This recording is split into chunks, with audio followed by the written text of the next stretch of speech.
그럼에도 불구하고 형이 창업을 더 했다는 거는 이게 창업하는 사람과 취업하는 사람의 뭔가 다른 게 있나 봐. 그래서 집에 돈이 많아. 아, 맞다. 형이 그 올해 몇 살이지? 몇 년생이지? 나 92년생. 92년생? 92? 만나기로 하면 30. 야, 그래도 3이네. 상씨. 형이 창업을 몇 년도 했지? 내가 2017년도 10월 달에 창업했지. 와. 그럼 형 26살 때 한 거네? 그치. 아니 그러면은 원래부터 창업을 하고 싶었어 형은? 사실 원래 뭐 창업, 취업 이런 생각이 딱히 있었던 건 아니고 그냥 이제 안정적으로 살고 싶다. 안정적으로? 이게 내 삶의 약간 목표? 어. 그런 거였는데 그러니까 뭐 살다 보니까 이렇게 됐네. 안정과는 전혀 거리가 뭐. 그러니까 이게 창업하는 이유가 내가 학교를 특기자로 들어갔었거든. 군대 갔다 와서 공부를 열심히 했는데 잘 안 되더라고. 더 이상 못하겠다 싶을 정도로 했는데 딱 절반 정도 학교에서. 그래서 내가 약간 안 맞나 싶어서 지도 교수님 찾아갔는데 지도 교수님이 마침 인공지능 기계공학 설비 이제 설계 회사 오너셨었어. 그래서 우리 회사에서 한번 연구원 해봐라 이렇게 하셔가지고 그때부터 바로 직장 생활을 하게 됐어. 바로? 2학년 때 2학년 1학기 마치고 교수실 들어갔더니 너 한번 회사 나와봐 이렇게 해서 바로 채용이 된 거네? 어떻게 보면은 그렇지. 아니 근데 보통 그 교수님 그 회사 하시는 분들 좀 있는데 그 회사에 들어가면 거의 뭐 노예 10년이다 무슨 알카트라즈 수용소 이런 얘기가 좀 있단 말이야. 어땠어? 사실 그러진 않았고 되게 어. 나이스하신 분이셨어서 뭐 삼성에서 좋은 대우를 받던 분도 그 회사에 이럴 정도로 박사급 인력들이 되게 많은 그런 회사였었어. 잘 되는 회사였네. 그 회사에서 일하면서 인공지능에 대한 분석을 해서 뭔가 내가 알고리즘도 만들고 하는 거였는데 되게 어려운 이제 논문이었는데 내가 좀 이해가 되더라고. 이해가 되고 뭔가 만들었는데 또 회사에서 인정을 해주는 걸 보면서 이제 학업으로 잃었던 좀 자신감을 채웠다고 해야 되나? 그러다가 지도 교수님 회사에서 이제 연구생 생활을 마치고 이제 삼성에서 그 소프트웨어 인력을 키우는 제도가 있었거든. 지금은 안타깝지만 없긴 한데 거기 있는 분들은 거의 삼성전자 소프트웨어 직군의 99% 입사하는. 거기 이제 그 내가 운이 좋게 좋은 성적으로 들어갔다. 그래서 이제 좀 인생이 뭔가 살짝 풀리는 느낌을 받았어. 되게 안 되다가 근데 거기 들어가서 내가 연구를 했는데 그때 했던 연구가 짠을 하면 서로의 호감을 측정을 해보자. 호감이라면 연락처가 자동으로 교환되게 하자. 야. 이런 미디에 나오는 건데 넷플릭스 이런 데 나오는 거야. 아니 그때도 스마트폰 같은 게 있었나? 뭐 걸리버, 애니콜 이런 게 아니었나? 네. 근데 그 연구가 좀 이제 가벼워 보이긴 하지만 거의 이제 연구 보고서 한 200장 정도 되는 그런 걸 써봤는데 그게 이제 좋은 평가를 받았어. 이런 걸 했는데도 다들 인정을 해주네. 하다 보니까 해볼 수 있겠다 이런 생각을 그때부터 스멀스멀했던 것 같아. 아니 그럼 보통 창업을 시작했다는 거는 이거 하면 내가 돈 많이 벌 수 있겠다 이런 아이템이 딱 떠올랐겠네? 그치. 그때 당시에는 뭐 이거랑 비슷한 거였어. 이제 팔찌를 만들어서 웨어러블 디바이스를 만들어서 집에 갈 때 무서워하면 등록한 지인들한테 얘 무서워한다 연락해봐라 이런 좀 안전 디바이스를 만들어보자. 야 팔찌에 그런 생각을 했어. 너무 일찍 태어났다. 그런 걸 수도 있고. 아니 지금은 근데 그런 우리 개념 있잖아. 말한 대로 뭐 심장박동 그런 그런 측정한다거나. 그때 당시에는 갤럭시 워치도 없었고 애플워치도 없었고 스마트워치가 없었어. 일단 팔찌를 만드는 거였는데 팔찌를 만든다는 게 일단 기술적으로도 어려웠고 돈 되게 많이 필요하더라고. 한 번 만들 때 막 몇만 개씩 만들어야 되다 보니까 제조는 할 게 아니다. 이제 이렇게 해보면서 경험했던 거지. 근데 어쨌든 뭔가 이제 나는 그때 당시에 재밌다. 뭔가 잘 안 됐지만 뭔가 내가 생각해보고 고민해보고 이렇게 시도해보는 게 재밌다. 그때부터 좀 창업을 진지하게 생각했던 것 같아요. 그래서 그 이후에 이제 두세 번 더 이런 기술 창업하다가 이제 지금의 알고리즘 랩을 창업하게 됐지. 아니 그래도 형이 그때 당시 동기들을 보면은 대부분이 취업을 하지 않았을까?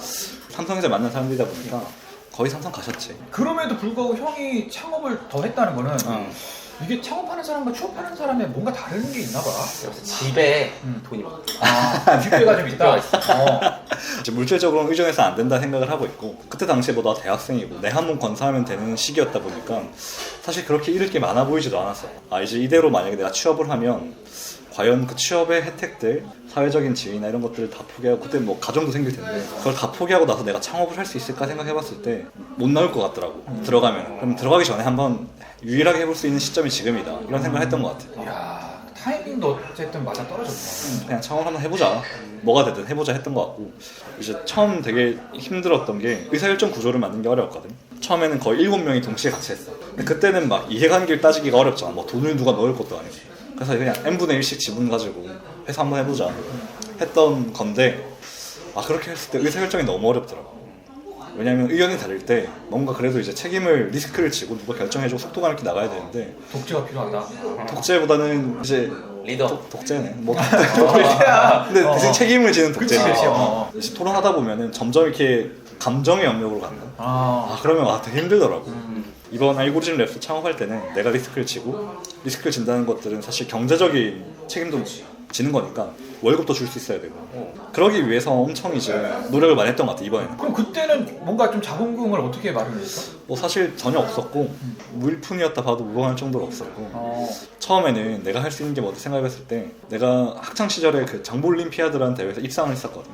이런 실적이 있다 보니까 소프트웨어 교육 쪽에서 좀 이제 입지를 다지면서 캐시플로우를 만들어보자. 강의를 되게 많이 했었어. 그래서 그때 거의 일주일에 한 120시간 뭐 이렇게 거의 막 일했던 것 같아. 소프트웨어 업계 약간 현우진 포지션이네. 그렇진 않아. 말이 안 되는 게 말이 되지만 진짜 미칠 듯이 산 거지. 왜냐면 120시간이면 약간 요거 아닐까요? 이렇게 좀. 아주 좀 아침에 일어나서 저녁까지는 이제 회사 일을 해. 주중에는 저녁부터는 강의를 해. 주말은 이제 12시간 이상 강의를 하고 뭐 토일요일 다. 아니 근데 그 두 개를 다 끌고 하기 난 쉽지 않았을 것 같은데. 뭐 밸런스 맞추는 게 진짜 많이 어렵고 이 회사 이름이 알고리즘 랩스거든. 근데 알고리즘 랩스라 지었던 거는 기업들이 어떤 알고리즘, 인공지능을 쉽게 활용하게 해주는 거 있었지만 일단 할 수 있는 교육업부터 했던 건데 질문이 뭐였지?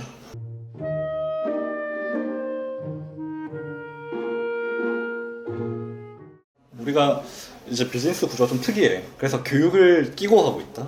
왜냐면 혹시 형도 인공지능 잘 알아? 홍진호? 인공지능. 홍진호. 요즘에 그 챗 GPT 이런 것 때문에 좀 문제가 되지. 그치. 엄청 회자가 되고 있잖아. 근데 보면은 챗GPT가 되게 큰 어떤 파도를 맞는 것 같긴 한데 이제는 누구나 다 이해하고 좀 활용할 수 있어야 되는 그런 개념이 돼가는 것 같다. 근데 사실 우리가 많은 분들이 인공지능을 배워왔던 세대가 아니잖아. 당장 쓰라고 하면은 사실 쓰기가 되게 막막해, 두렵고. 그러니까 챗GPT 말고 인공지능 우리가 쓸 수 있는 게 뭐가 있어? 알파고 같은 것도 우리가 못 쓰는 거잖아. 그치, 알파고도 뭐 그냥 그런 개념이 있다, 저런 신기한 게 있다 정도였지 당장 와닿지가 않았었잖아. 근데 우리 회사의 목표 중에 하나가 인공지능의 대중화거든. 이거를 쓰려면 일단은 이제 활용할 수 있을 정도의 이해는 하셔야 된다. 인공지능을. 우리가 자동차를 연구 개발하는 걸 다 이해하기는 어렵지만 운전은 다 하시잖아. 그런 것처럼 인공지능도 다 직접 만들기는 어렵지만 활용할 정도까지는 이해하는 게 그렇게 안 어렵다는 생각을 하면서 우리는 인공지능 보급할 때도 항상 교육부터 가져가고 있어. 그러네. 우리가 처음 컨설팅 할 때 그분들 이해시키고 우리의 솔루션을 도입하고 이런 식으로 하고 있거든. 야, 그게 좀 아깝다. 난 형이 미국에 태어났으면 인생이 좀 달라졌을 것 같다 이런 생각 안 해봤어? 뭐 아무래도 이제 메인스트림이니까 뭔가 다르긴 했겠지. 아니 막 잡스가 미국에 있었다면 너 나랑 같이 일하지 이렇게 했을 것 같아. 그런가? 근데 뭐 사실 창업을 해본 내 입장에서는 그렇게 척박한가? 이런 생각도 들긴 해. 생각보다 기회가 열려 있어가지고. 그거는 형이 그동안 증명한 게 너무 많아서 된 거지. 근데 미국은 어쨌든 업사이드가 더 크잖아, 그치? 그치. 뭐 메인스트림이긴 하니까. 미친놈들도 많고. 아니 근데 야, 그런 생각 든다. 내 주변 뭐 동기들이나 다른 뭐 선후배들 보면은 삼성 이런 데 가서 연봉 7, 8천 받으면서 그냥 주말에 즐기고 휴가 갔다 오고 이런 친구들 막 많이 보였을 것 같아. 그런 거 보면서 후회하구나 이랬을 것 같은데. 사실 뭐 안 부럽다면 거짓말이고 아무래도 내가 못하는 그런 삶이니까. 그렇지. 근데 지금은 내가 부러운 분들은 사실 그런 분들보다는 저런 사업을 한다고? 이렇게 이제 의구심을 받았던 분들인데 되게 따박따박 성장하면서 되게 건실한 기업을 운영하고 있는 분들이 있는데 일론 머스크. 주변 사람들. 일론 머스크도 주변에서 다 욕했어. 미친놈 전기차 어떻게 받느냐. 근데 한 거 아니야? 그치 뭐 그런 한국에서 그런 사람이겠지. 근데 남들이 보면 중소기업일 수 있거든. 근데 이제 중소기업이지만 나는 그런 좀 사업을 만들고 영위하는 분들이 되게 부러워. 약간 장수 돌침대 대표님 같은. 그런 분들. 형 뭐 월급 사장인가? 뭐 나는 창업자니까 주식도 있고 월급도 받고 하지. 그러면 이제 형이 연봉이라고 할 만한 걸 우리가 알 수 있을까? 이거 우리가 삐처리할 테니까 우리한테만 듣고. 그럼 형의 어떤 목표, 예를 들어 창업한 사람이 물어보면 거의 열의 아분, 뭐 예를 들어 기업 가치를 한 뭐 1,000억 빼고 올린 다음에 엑시트 하는 거다. 뭐 사실 그렇잖아. 이걸 내가 계속 평생 할 수는 없으니까. 일단 많이 여쭤보죠. 좋은 기회가 오면 해야겠다는 주의고 그것보다는 이제 좀 지속 가능하게 이 회사가 직간접적으로 60분 정도 같이 일하고 있거든. 그래서 기업이 보존해줘야 되는 것 중에 하나가 경제적인 스트레스를 그래도 어느 정도는 덜어주는 게 기업이 해야 될 일이라고 생각은 하고 있거든. 근데 그것도 사실 회사가 지속 가능해야 그게 의미가 있는 거잖아. 그래서 그때 가서 생각하자는 생각이 많고 지금 당장 뭐 엑시시나 몇억 같이 이렇게 하자 이런 생각을 구체 해본 적은 우리 같은 얄팍한 사람들, 그러니까 우리 같은 약간 얕은 사람들의 아까 60명이라고 했잖아. 그러면 월급으로 막 1억 넘는 돈이 나가는데 불안하지 않아? 뭐 안 불안했던 적은 한 번도 없는 것 같고 투자 받기 전에도 지금도 뭐 항상 불안하지.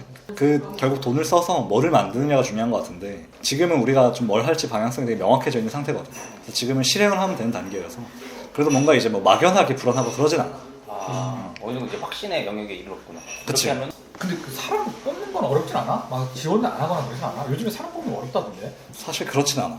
회사가 그래도 조금 이제 노출도 되고 언론에 우리가 좋은 클라이언트 많이 보유하고 있거든. 하는 일들도 좀 비전적이고 그러다 보니까 사실 지원선 되게 많이 온 편이야. 최근에 구인했을 때는 지원자분들이 많으셔서 오히려 뭐 좀 빨리빨리 피드백을 못 드리는 게 죄송하지. 성내 회사 뭐 채용을 홍보를 할 필요는 없겠네. 해줘야지. 해줘야 돼. 해줘야지. 아니 불면증이나 네. 공황장애 형 이런 건 없어요? 있었던 적이 있어요. 약간 슬럼프가 오더라고요. 저도 그래서 무던한 줄 알았었는데 잠이 안 오더라고요. 그리고 뭔가 아침에 너무 피곤하고 늙어서 그런 거 아닐까요?